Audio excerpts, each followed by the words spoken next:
साल पुराना, तो सबको मारे जा रहे हैं। मैं क्या करूं गुरु। नमो नारायण गुरुदेव जी को, गुरु माँ जी को नमो नारायण, खुशबू दीदी को नमो नारायण, भाई श्री जी को नमो नारायण, सारी साध संगत को नमो नारायण। गुरु जी मैं तो है कि अनपढ़, मन बोलना तो आंदा नहीं है, पर मैं पहला भी मैं एक माफी मांगू। सबसे पहला मैं मोड़ी समागम उठाई थी, जब भी मैंने न्यू कहा था भी अनपढ़ उठ जो, मैं उठ गई थी। पर मेरे अंदर मनु नहीं पता था गुरु जी मेरे अंदर कितनी बीमारियां थी। मैं बचपन से ही बीमार सी, जब ते मैंने सूरत संभाली आ। मैं एक तो मेरे हथ पैर पटे कराते जदों ते मेरी सूरत संभाली।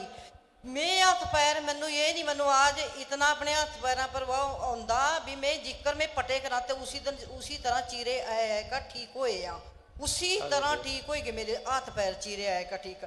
एक मेरे जदों दी मैं बचपन ते देखो तो मैनू जुखाम अलर्जी होंदी सी, वो पानी बहुत चला तो वह भी मेरी ठीक हो गई। ते मेरे अंदर यो नहीं पता भी कितनी बीमारियां थी, बहुत बीमारियां थी जो मेरे पैरों दे विच लाए ले, हाथों दे विच लाए ले। फिर मेरे काले दाग हो गए थे हाथों पैरों ते बाहों ते मैं बड़े बड़े जिक्र मसे हो जाते हैं, मैं हो गए सी। मैं भी मेरे साफ हो गए, माड़े माड़े दाग तो चमका ही भी, पर मैं भी मेरे साफ हो गए। पर फिर मैनू देख ले भी नींद नहीं, मैं 15 साल नहीं सोई है, 15 साल मैं बिल्कुल नहीं सोती। सारी सारी रात मैंने भी तुरदी फिरदी काढ़दे करूँ थी, भुखदी हुई काढ़दे करूँ थी। जब मैं दिन में कभी मेरी आँख लगी, मेरे बच्चे न्यू कह करा तो मम्मी सोई रही है, मुँह जबान बंद कर देते कोई आवा था। ते मन्नू पता ही नहीं थी कितनी बीमारियां मेरे परिवार दे विच भी, मेरे बच्चों दे विच भी। मैं पता नहीं गुरु जी किस तरह मैं ऐसे जाल में फंसी। गुरु जी आपने कहा था भी छोड़ दे, मैं अपने भाइयों वास्ते आई थी, मैं अपने दुख वास्ते नहीं आई थी। भी मन्नू नहीं पता था मेरे अंदर इतने दुख आ। मेरे भाई भी ठीक हो गए, मेरे बच्चे भी। और आपने यो भी कहा था भी हम सारे मरांगे। मैं कहा गुरु जी सारे नू मार दे। फिर गुरु जी आपने कह दिया था कहा भी चलो सारे बच जाएंगे। गुरु जी सारे बच गए। उसके बाद मेरे बच्चे का एक्सीडेंट होया बहुत बड़ा, वो भी बच गया। मेरी बेटी का ते दो ऑपरेशन होए, पथरी का ते क्या कहा मनु नहीं कहना होंदा है, 2 इकट्ठी ऑपरेशन करे, वह भी बच गई। छोटी बेटी का भी बहुत जालमा ते निकली, वह भी बच गई। फिर मेरे हस्बैंड का मनु नहीं पता तो वो भी मैं 35 साल ते बीमार सी, ते वो भी किस तरह बचे। मैं बेटी का ब्याह भी करने लगी जब उन्हें मन बहुत तंग करया, बहुत तंग करया। मैं उसका देखे करूँ तो दांदा मत भी लहू आया करा था। और फिर उसका मैं देखे करूँ भी तेरा फुंसी हो रही, क्या हो रहा, कुछ हो रहा। एक दिन उन्हें हफ्ता पहला ब्याह ते पहला मानो इतना तंग करया ते कहना मैं तो मर बस मैनू तो परमात्मा लेन है गया और मैं तो जहरिया कहा। बस पता नहीं मानो क्या होया। मेरी बेटी भी एक मेरा बेटा उसके मुहरे बैठ गए, रोने लगे। कहा फलाने बंदे को बुला दे, उसका दोस्त था, कहा उसने बुला दे, बस मेरा तो टेम है गया। पता नहीं मैंने उसको उठ कर जफ्फी पहली मैं जागा कहा का काम करके जाइए मैं पहला। ते फिर थोड़ी देर बाद मनु कहा तो मनु रोज कह दी, कहा भी तेरा क्या हो रहा आज देख, कहा मनु निकर दे, कहा ते मैं क्या होगा। हम डर रहे उससे बाथरूम में चले, हम फकड़ कर ले गए। मैं चकुंडी ना लाई है ते बाथरूम में जाकर निक्कर देखी, निक्कर का ना सारी निक्कर का लहू के दाग सारी निक्कर का लिबड़ रही वा। ते जद तो मैंने उन्होंने कुछ नहीं पूछा। उसके बाद मैंने गुरु जी उन्होंने फिर 2-3 दिन बाद पूछा, मैं कभी तेन कुछ दिखा था? न्यू कहा हाँ, मनु न्यू कहा था चल, कहा ते गुरु जी मेरे भाई भी बच गए, उन पर केस पड़िया था, सब कुछ बच गए। गुरु जी मैनू माफ कर दो, गुरु जी आज मैनू माफ कर दो। मैनू सब मैनू धक्के मार रहे ना, मेरे बच्चे भी धक्के मार रहे, मेरे भाई भी धक्के मार रहे, कोई नहीं मेरा साथ दे रहा।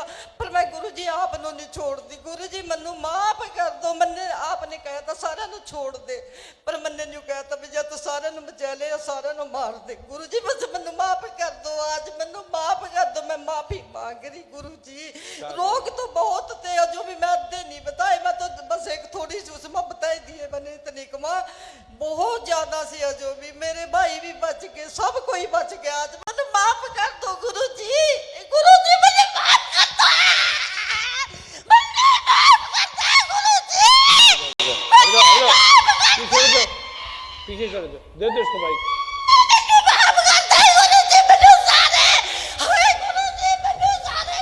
छोड़ दो, चल बेटा जाओ, को बाइक दो इनको। गुरु जी मैनू माफ कर दे, गुरु जी मैनू माफ कर दे। इसके अंदर कोई जिन है कई साल पुराना, तो सबको मारे जा रहे हैं। हाय, मैं क्या करूं गुरु जी, मनु माफ कर दे, मनु दे। मनु कोई नहीं समझता, कोई नहीं कुछ भी नहीं समझता। जल छिड़क दो। मिरेकल वास है ना। मैं जाल में फंस गई गुरु जी, मनु माफ कर दे, मैं छोड़ सकती, मनु जाल में फंस दी।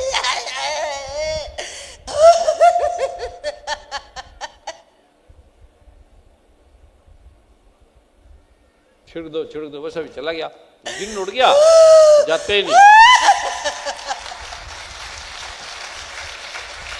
चल बैठ जा,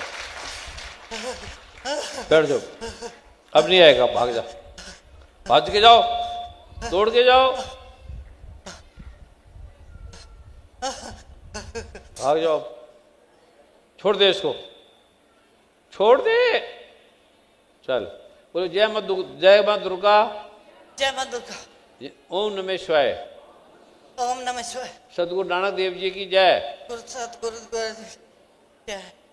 जय मां अम्बे, जय मां जगदम्बे, जय भगवान शिव।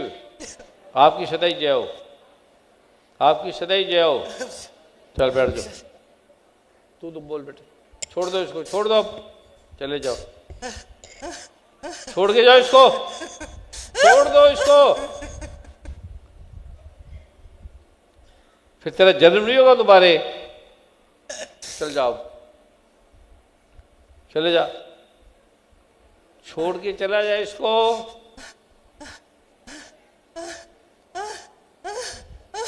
बड़े सालों का है, बड़े सालों का। अब इसका जन्म हो जाएगा, चला जाएगा।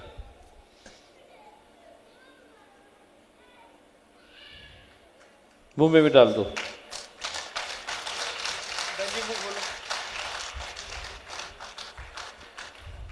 चल बस, अब जाओ, बैठ जाओ, पहले इनको बिठा दो। इतनी पुरानी थी ये।